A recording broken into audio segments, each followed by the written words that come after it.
வணக்கம், இது உங்கள் தினக்கதிர். மொழி பிரச்சினைக்கு விரைவில் உறுதியான பதில் அளிக்கப்படும் என்று தமிழக முதல்வரும் திமுக தலைவருமான ஸ்டாலின் சட்டமன்றத்தில் அறிவித்தார். மாநிலத்தின் சுயாட்சியை வலுப்படுத்துவதன் மூலமும் அதன் உரிமைகளை நிலைநாட்டுவதன் மூலமும் மட்டுமே தமிழ் இனத்தையும் மொழியையும் பாதுகாக்க முடியும் என்று அவர் வலியுறுத்தினார். மொழிக் கொள்கை குறித்த கவன ஈர்ப்பு தீர்மானத்திற்கு பதிலளித்த அவர், மாநிலங்கள் அவற்றின் மொழிகள் மற்றும் இன அடையாளங்களை ஆதிக்கம் செலுத்த மத்திய அரசு இந்தி மொழியை திணிப்பதாக குற்றம் சாட்டினார்.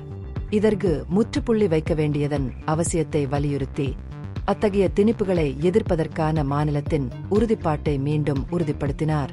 நிதியை நிறுத்தி வைப்பதன் மூலமும் அவற்றின் சுயாட்சியை குறைமதிப்பிற்கு உட்படுத்தும் மொழிக் கொள்கைகளை அமல்படுத்துவதன் மூலமும் மாநிலங்களை துணை நிறுவனங்களாக கருதுவதாக மத்திய அரசை ஸ்டாலின் விமர்சித்தார்.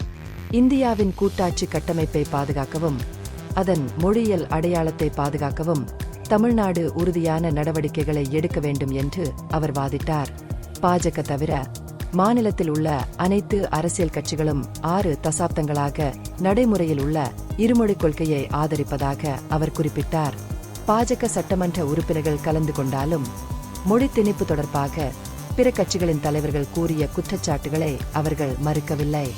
அதிமுக எம்எல்ஏ RP உதயகுமார், முன்னாள் தலைவர்கள் MG ராமச்சந்திரன் மற்றும் ஜெயலலிதாவின் தமிழ் மொழி வளர்ச்சிக்கான அர்ப்பணிப்பை மேற்கோள் காட்டி இருமொழிக் கொள்கைக்கு தனது கட்சியின் ஆதரவை மீண்டும் வலியுறுத்தினார்.